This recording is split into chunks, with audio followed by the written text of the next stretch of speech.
सर्वांना माझा नमस्कार. मी घेऊन आले आहे तुमच्यासाठी अबॅकस मॅथ.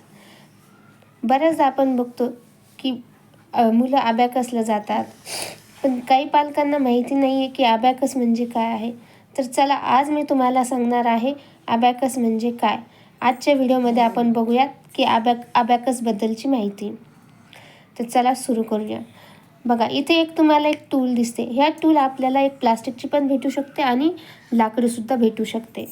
आता ह्या टूलवर जे हे मणी आहेत, हे ब्राऊन कलरचे मणी, ह्या बीड्सचा वापर यांना आपण बीड्स म्हणतो.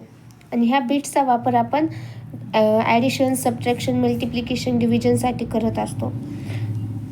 तर बघा, आता ही जी बाहेरची आउटलाईन दिसते ना, हिला आपण फ्रेम म्हणतो.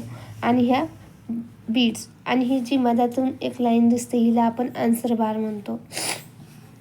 आणि ज्या वरती बीड्स आहेत त्यांना आपण अप्पर बीड्स, आणि ह्या खालील ज्या बीड्स आहेत त्यांना आपण लोअर बीड्स म्हणत असतो. आणि इथं एक मध्यभागी एक व्हाईट डॉट दिसतो, याला आपण म्हणतो युनिट प्लेस. ह्या युनिट प्लेसपासून आपल्या ॲडिशन सबट्रॅक्शनची सुरुवात होत असते. जेव्हा आपण बीड ह्या रॉडला आन्सर बारला टच करतो तेव्हा आपलं आन्सर गृहीत धरलं जातं. जोपर्यंत आपला आन्सर बारला बीड टच करत नाही तोवर आपला आन्सर ग्राह्य धरला जात नाही.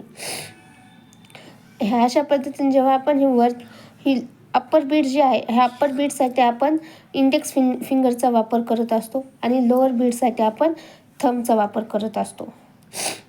तर चला मित्रांनो, कशी वाटली माहिती अबॅकसबद्दलची? आवडल्यास नक्की शेअर करा आणि मला तुमचा अभिप्राय कळवा. धन्यवाद.